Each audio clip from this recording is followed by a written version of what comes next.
Hey, friends, it's Kimberly here with Specialty Care Management. Happy Friday, happy 4th of July weekend.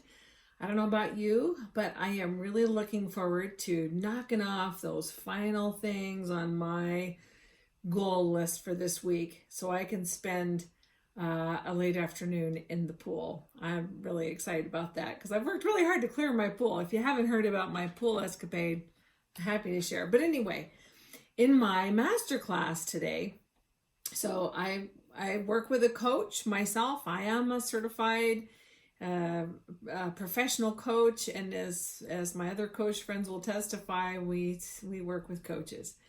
When you're wanting to develop as a human being and as a professional, you need help up in your game.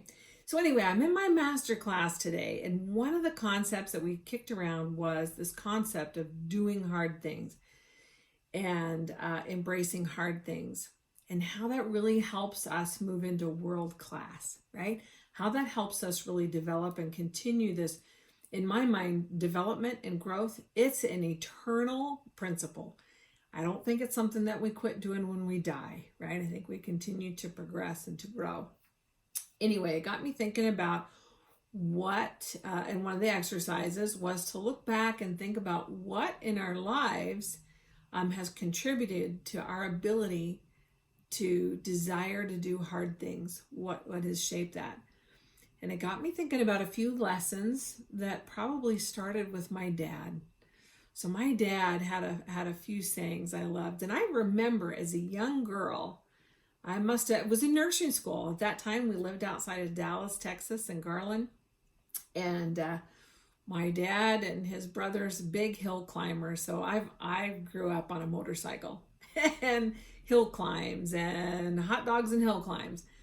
And my first motorcycle was a little three-wheeler. Now I was in nursery school, guys, so I was little.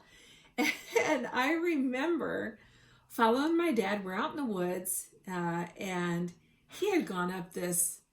Okay, so I was little. So naturally, this little ditch was big to me. It was huge and it was scary.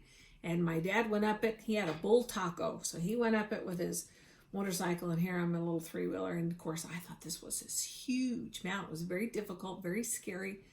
And I remember my dad yelling at me, "You get your butt," he used a different word. "You get your butt up here," with great love and respect, I'm sure. But that was my dad. "You get your butt up here." And I did. I zoomed right up there. And then I looked back, and as a young little thing, I remember looking back and this feeling of accomplishment that I'd climbed this big mountain.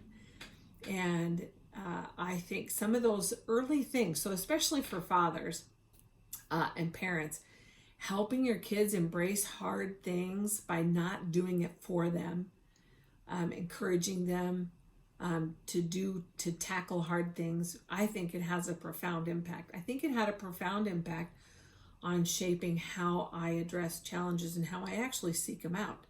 And I think that's kind of where it started. When I went off into boot camp, that was a challenge for me. And I remember my dad taught me an expression that I still rely on today when times are tough, and that is, "Pour it on. I can take it," right? That attitude says, whatever you got, ditch it to me because I'm going to get through it. Don't know how yet, but pour it on. I can take it. Got big shoulders.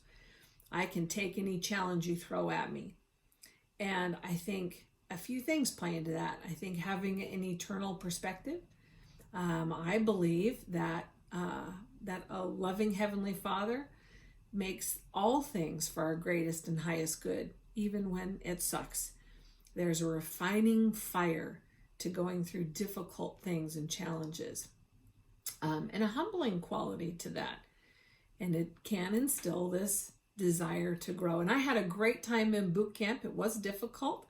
I had a great time in the military. Did a lot of hard things, a lot of challenging things, scary things. I fought fires. I learned how to arrest people. I learned how to rescue people. I swam in the middle of an ocean. Of course, there was somebody on Shark Watch. So yes, I did a lot of really cool things. And I sought after challenges. In my nursing career, I was able to embrace hard things and grow because of that. I walked beside people going through hard things. And that has definitely shaped my life. And here at Specialty Care Management, we really value doing hard things and helping our clients to navigate hard waters. The reward that comes after accomplishing something that's a challenge is delicious. Think about how you feel after a really tough workout. Don't you feel great? Sweat. I had a really good workout today too. You feel great after a challenging workout. After you tackle some personal challenge, there's that sense of relief, right? I'm really looking forward to finishing a hard project today and spending time in the pool. That's going to be my reward. What is it going to be for you? Don't shirk hard things. Hard things are how we grow. That's where confidence comes from. We don't develop confidence and skill by doing the things that we've always done with great ease, right? We don't skate through life and feel some sense of brilliant accomplishment. It's not how it works. I believe in you a squillion percent. I encourage you to look for ways that you can embrace hard things, and not for the sake of hard things, but for the sake of personal and professional, spiritual, physical, emotional growth. That's what embracing hard things will do for you. It will help you grow and develop into the very best version of yourself over and over and over and over again. Make it a wonderful weekend. Bye, friends.